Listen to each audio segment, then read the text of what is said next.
Welcome back to BLOCKTV. Now, after a long period of relative stagnation, the cryptocurrency market exploded yesterday in a sea of green across the board.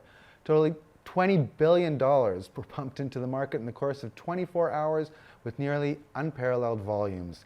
Bitcoin's price increased by roughly 300% on the day, but that was dwarfed by some of the leading altcoins, most notably the splintered Bitcoin SV, which saw a pretty staggering 80% increase on the day. At one stage it was above 100 and huge gains over the last week or so. To help present the recent action, I'm joined in studio by our analyst, WESTROPP-EVANS. Asher, summing up the last 24 hours in 5 words or less? Yeah, an absolute roller coaster, Ron, I think is the best way to say it. Surge and explosion, you know, the adjectives come flying thick and fast.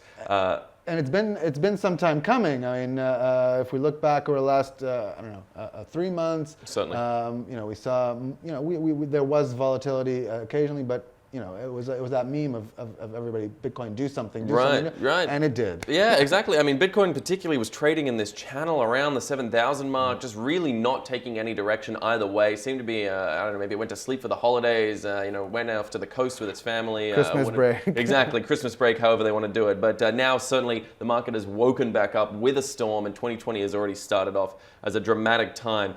In fact, if we take a look down let's look at the top 10. Exactly, just taking a look here at some of the movement and action we've seen. So over the last 7 days, Bitcoin up a healthy 6%, but that's dwarfed by most of the other alts out there. Got Ethereum up over 13%, XRP almost 8%.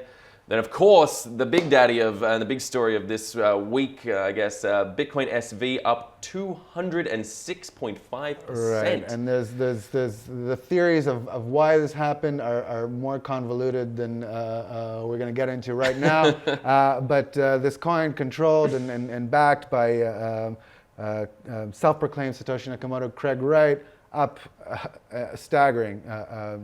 200% on the week. Right. Started the year down at $100. Now already it peaked at around $400. Down now to a comfortable $340. Right. Let's keep on going down that list. Right.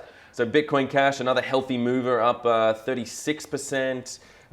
Tether being Tether. Litecoin there, 24% increase, sort of a bit of a return to form after a sluggish second half of 2019. EOS up 29%.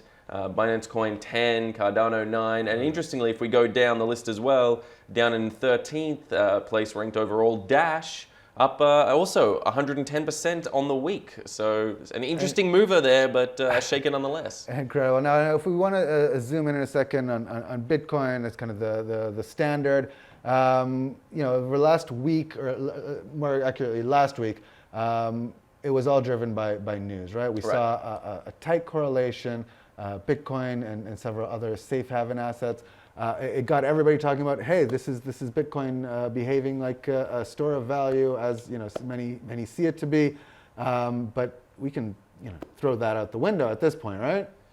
Okay, certainly, Ron. We can throw that narrative out the window. As we see here, this is we're seeing over the last few days, there was that tight correlation that we saw. This is oil in the white, gold in the yellow, and Bitcoin in the orange. We saw that tight correlation exist right up until about yesterday morning, UTC time we're talking, where we saw the massive uptick in Bitcoin along with the rest of the cryptocurrency market, really breaking away from that narrative, doing its own thing and continuing the roller coaster, uncorrelated asset, whatever relationship you want to call it. So, is there anything we can glean from that? So Bitcoin is a correlated asset in times of crisis, in times of maybe military tensions or conflict. Right. But then, barring those, it's a free agent. I mean, that seems to be the case, Ron. I don't know if that's really a reliable narrative or trading strategy or asset sort of distinction that you can make. But looking at the way it's been moving, that does seem to be the case. It's a freewheeling spirit until such time as people need a safe haven. And then perhaps, to be a bit speculative here, but perhaps people are buying into the narrative that surrounds it, that it is a safe haven, and making that a reality in the times when it needs to be. I don't know how that plays out in the long term, which narrative becomes stronger, the uncorrelated or safe haven. But certainly, if the first part of 2020 is anything to go by, that was the narrative and the story is how it played out. Getting a taste of both. All right, now when we move ahead, we look at the biggest gainers of the last rally. It's not limited to the top 10. There's a long list of just really astounding price increases there. You want to show it to us? Yeah, so an interesting array of lists. It seems Bitcoin hard forks are having their day at the moment. We've got BSV, as we said, up the winner so far on the week, up 206%. But interestingly, Bitcoin Gold up 146%. Dash, as we mentioned, getting that 109% climb. Bitcoin Diamond, another one, up a healthy 86%. Zcoin, Zcash, even Ethereum Classic getting in on the action, up 50% on the week. It's truly a bizarre list, Ron, of where the money is flowing at the moment. And it does beg the question, has alt season come back with a force? Right. It seems like it. Is this enough time to make that call? I mean, I know, it's the boy who cried wolf scenario, right? We don't, in the past, we saw behavior even not as dramatic and extreme as this, and we said, all right, alt season is back. So everybody's a bit cautious of throwing that out there. But look, when it comes to Bitcoin dominance, we're already seeing it being effective. Yeah, right? certainly right. We are seeing that downtick. So if we look here over the last 3 months of Bitcoin action, we saw from its sort of heady highs up around the 70% mark, we saw the dominance drop a little bit, and then around the time we're sort of talking November, October, November, perhaps linked with Chinese President Xi Jinping's statements on blockchain, a lot of new money flowing into the market. Bitcoin surged back up. It was sitting up at a healthy sort of 66%. And now, if we just look at this last little nub here, this is the 3-month chart, so we're just seeing the last little nub of the last day or so, and this data will play out. Right. We see the downturn forming again. Is this enough to say that's a trend and Bitcoin is on the outs as the alt season skyrockets? I don't know about that, Ron, but I will say when we're seeing coins move up 200% on the week, that's certainly, that's something. That seems like alt season, at least in terms of scale of movement, if not a sustainable period of time. We'll have to see if that element plays out, but in terms of that scale of movement,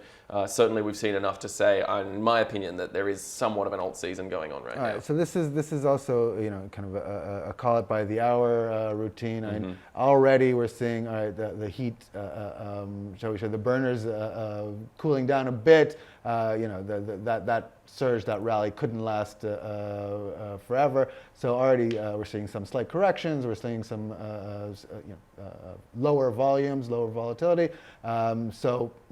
How long do you give it until you're ready or you're comfortable to call something? Oh, look, Ron, this is a tricky one. If the narratives are to be believed that this run was driven by Bitcoin SV, and that was driven by the fact that Craig Wright said he had access to the Tulip Trust, which we'll be finding out in early February in the court filing as it comes out. There's a lot of convoluted elements to this story which needs more time and energy to break down than we're going to tend to it right here. But if that narrative continues to play out and there's a buy the rumor, sell the news sort of situation going on, it could see an early February correction of some variety. But at this stage, to say that that's truly what's driving this run, maybe that'll be enough to pump markets to get excited enough to bring that new money into the market, regardless of how Bitcoin SV plays out. Who knows? And again, we are always heading towards that ever-present, that omnipresent halving event coming up in early mid-May. Ron, I think up until that point, anything is on the table right now, and we've just got to ride this roller coaster out. All right, Asher, thank you very much. Doing your best there to bring some method to the madness. No other way to say that. And we'll be doing that for the rest of the day. Don't go anywhere. We'll be right back with more crypto and blockchain news. That's BLOCKTV.